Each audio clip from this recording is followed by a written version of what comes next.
Just জীবনে একটা ভুল করছো, আমাকে বিয়ে করে ফেলছো, বিকজ আমি তো তোমার জন্য পারফেক্ট না। ফাইন, আমি এরকম ইমপারফেক্ট মানুষের সাথে থাকতে পারবো। I want divorce. আবার বলো। আমি ডিভোর্স চাই। আলহামদুলিল্লাহ, আল্লাহর ওয়াস্তে আমাকে মাফ করে এনতে বের হয়ে যা। ভাবা ভাবি সব শেষ। সুজন স্যার, কম্প্রোমাইজ করে এত গরিব মানুষের সাথে থাকা যায়, কিন্তু এইরকম একটা নোংরা মেন্টালিটির মানুষের সাথে কম্প্রোমাইজ করে আমি থাকতে পারবো না। স্যার, সিম্পল একটা কথা বোঝায় বলি, হ্যাঁ ভালোবাসার বিয়ে ছিল, কিন্তু আমাদের লাভ ম্যারেজ থেকে লাভটা অনেক আগে উড়ে চলে গেছে। এখন শুধু ম্যারেজটা আছে, তো এটাকে আপনি উড়ায় দেন প্লিজ।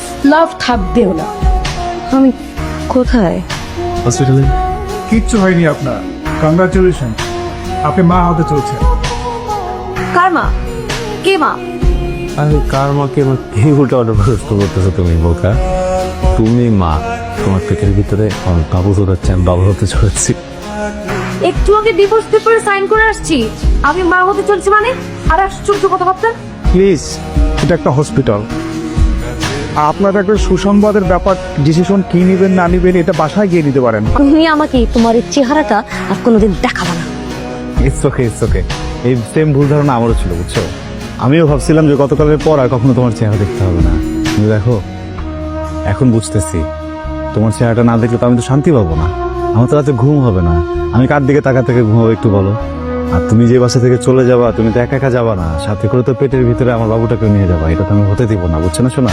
তুমি তোমার এই মুখ দিয়ে বলছিলে না আমাকে ডিভোর্স দিবা, এখন যদি তুমি তোমার মুখ দিয়ে আমাকে বলো যে তুমি একদম বদলায় যাবা, ভালো মানুষ হয়ে যাবা, তুমি তোমার এই জিব্বা দিয়ে পুরো বাসা যেটা ক্লিন করবা, তারপরেও আমি তোমার সাথে সংসার করতেছি না। দেখুন, আপনি তো ম্যারিড, আমরা চাইলেই আপনার অ্যাব্রেশনটা করতেই পারি, কিন্তু এখানে আইনি কিছু জটিলতা আছে।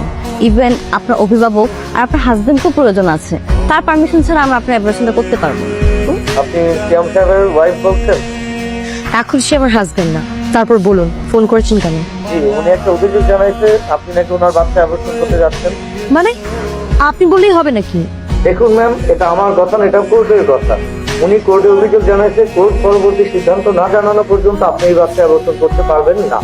আপনার কাছে কি সেই অভিযোগের কোনো কপি আছে? জি আছে, আমি আপনাকে হোয়াটসঅ্যাপ করে দিচ্ছি, আপনি একটু দেখুন। ঠিক আছে, পাঠান।